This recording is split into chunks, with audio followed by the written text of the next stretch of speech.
A former lawmaker and human rights activist vows to defend press freedom as he throws his hat into the 2022 race. On Twitter, vice presidential aspirant Walden Bello, the running mate of Labor leader Leoty de Guzman, said they will implement measures to stop attacks against journalists if the tandem succeeds in their election bids. Bello adds they will shut down troll farms and move to restore the franchise of embattled media giant ABS-CBN. The aspirant also remembered the Maguindanao massacre 12 years ago and pledged to seek justice for the victims. 58 people were killed in the incident, including more than 30 media workers. We now have with us for up close Vice Presidential aspirant Walden Bello. Good evening, sir. Thank you very much for joining us. Very quickly now, let's go through these promises you made about protecting media workers and journalists. Go ahead, sir. Let me just say that the role of the media is extremely important. We do have a number of major proposals to protect journalists. I would say that we do need a special prosecutorial team that would be just focused on investigating and making sure that justice is done when it comes to the killings or the hurting or the threatening of journalists. That I think is extremely important. We did say that yes, we are going to push for the restoration of the ABS CBN franchise, and we will dismiss all charges that have been made up by the Duterte administration against Maria Ressa and Rappler. Pia, the problem really is not just random violations by politicians. It is really the mood of being anti-free press that encourages these kinds of violations below. And Malacanang under President Duterte has been so anti-free press, that it's almost like a license, to people that would like to destroy the freedom of the press because their interests are being affected, Yes. by local and national journalists. Yeah. So we really need to get this atmosphere of intimidation that Sir. is represented by Duterte. That is number one. Yes, that has sir. to be removed. Let's be very specific. When you say that, number one, you're going to move to restore ABS-CBN's franchise and dismiss all these cases against Rappler's Maria Ressa, how exactly are you going to do that? Because, of course, franchise is the responsibility, hawak yan ng House of Representatives. So, President Leoty de Guzman would order or coax congressmen to give ABS-CBN its franchise, and then for the cases against Maria Ressa et al., you're going to order the judge to rule to dismiss the cases or to say that Maria Ressa is not guilty. Ganun po ba? Yeah, on the second, on Maria Ressa, you remember it is the executive that has launched these charges against Maria Ressa. Okay, Wasn't it a private citizen? It was a private citizen who filed the cases. Yes, but it is backed by the executive. Okay, and I think that once you have a different administration, that basically says it is not going to support, the prosecution of these charges against Maria Ressa. I think that will make all the difference. Alam mo naman, Pia, nagbibiro tayo eh. Hindi naman yung private citizen na yun is really the one. He's being pushed by Malacanang. That's it. Wag na tayo magbiroan.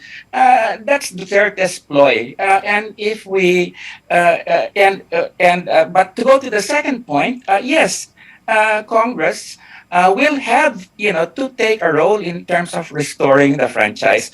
But we all know naman, that the reason that those members of Congress voted, to take away the franchise Is against because the president spoke out against ABS. Yes. You know, Okay.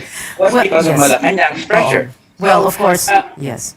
Well, sir, yes. yeah, Actually, the this private citizen you referred to has already said before that he has done this on his own. Anyway, sir, we need to move on to another sure. favorite topic of yours, Bongbong Marcos and the Marcos family. So, first, my question is, President Duterte has gone after Bongbong Marcos, saying he is a weak leader and a spoiled child. But syempre, top of mind for all of us kasi is that he's leading the survey. So that's, why else would people be attacking him, right, sir? Kasi, di ba, papansinin niyo ba siya kung mababa siya sa surveys? Well, the problem really is, that the Marcos family has, participated, led this effort to try to paint what were the most nightmarish years in our country as a golden era. No? And I think that's the guy's not running on any platform. It's just on this image. And what we are going to do in this campaign is to expose the fact that he has feet of clay, he has no record, okay, and that all that is being presented is an image that is wrong, that in fact was not the case. He's running on the Marcos legacy of repression and oppression and exploitation. And I think by the time that this campaign is midway, this guy's going to go down in the polls. I mean, Filipinos will appreciate the truth about this fellow. I mean, this is Marcos running again. Is as I said, this family raped the country for 14 years. They never made any apologies, and this guy wants to rape the country again. Filipinos And are this, not that foolish. and this is why you want to campaign against them, because as some people have said, a Marcos victory at the polls would be like vindication for them, right? And in a sense, these elections are like a referendum, not just on President Duterte, but on EDSA 86, correct?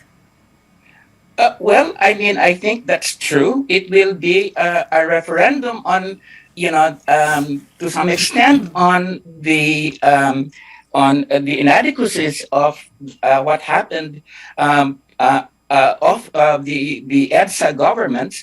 But I think more important is, the that this is really an image of the past, the Marcos era, Yes. that is untrue, that is being sold at this point in time. As we said, I and my running mate, Leody de Guzman, are out to, the reason that we're in this process is because we are out to stop the Marcos Duterte axis of evil.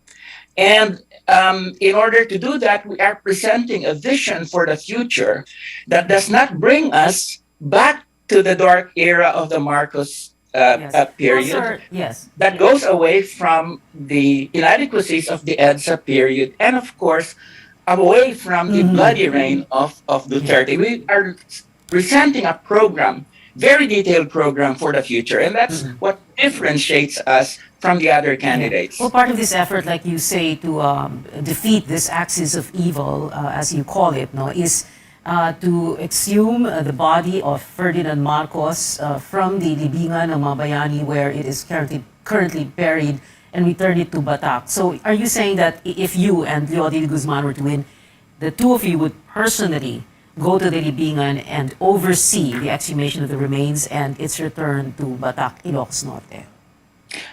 Yes, and we will charge the Marcos family for the expenses of the exhumation as well as, sending it to Batak.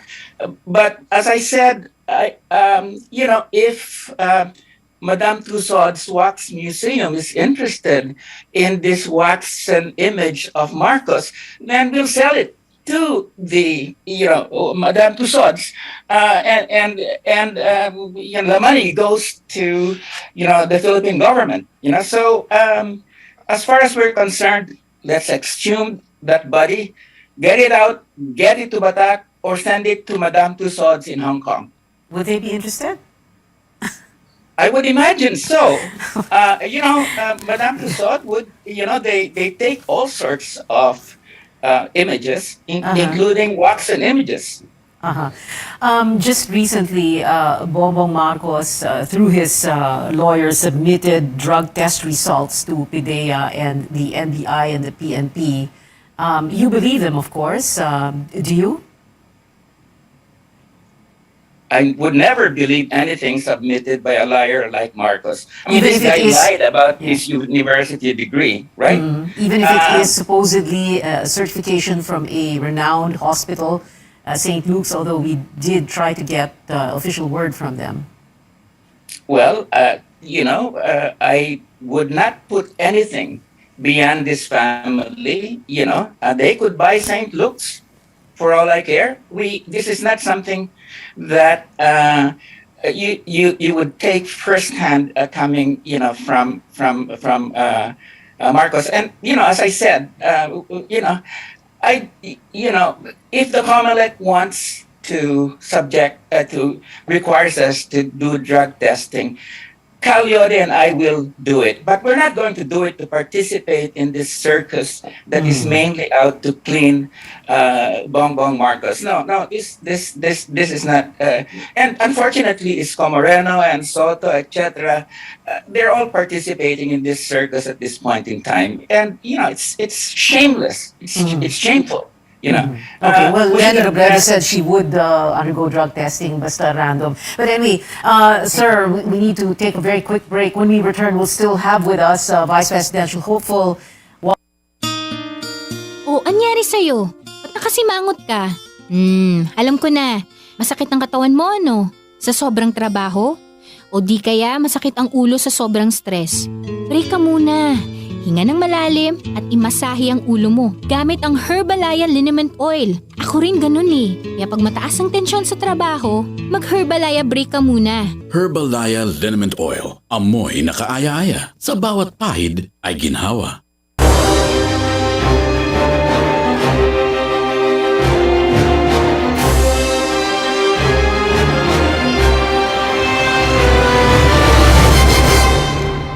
Welcome back. This is our up-close segment with Vice Presidential Aspirant Walden Bello.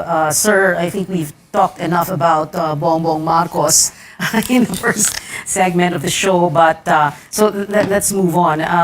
There are a few questions here about the government's pandemic response and how you and Calyode de Guzman, if you were to win, would like to handle differently the pandemic, the crisis. Well, we have a 13-point program, to contain COVID-19. One of the first elements of this is that we want to be able to have 75% of the population have a second dose by September 2022. That is very close, if not on herd immunity. Okay, and we will also want to make sure that all 50% of seniors have a booster shot by then, and 100% of healthcare workers and 50% of the immunocompromised. Okay. Secondly, we will make sure that we will allocate 250 billion pesos for the budget for FY 2023, which is the fiscal year we will be there, to COVID-19 related medicines and vaccines, as well as treatment. And we will prioritize the purchase of Milsonarvir, which is one of the major COVID-19 mitigation medicines. And we will make sure that the first line of defense is preventive measures, And that first line of defense against COVID-19 is in fact in place. So this 13-point program is very much all linked to each other. But Pia, the important thing is that we are able to generate the resources to be able to have an effective program. And we are going to do that by taxing the rich, making sure that there's hemorrhage of payment of foreign debt is stopped, okay, and making sure that all of these allocations for things like the NTF ECLA, which is use LCAC, Yes. Okay. is reallocated to the health budget and particularly to COVID-19 containment. Okay. So we have the measures and we have the proposals to fund them because it is irresponsible to have measures without also presenting proposals to fund them. And that is what you see Okay. in our All right. program. Yeah, well, I'm sure all these big businessmen heard you when you said you taxed them.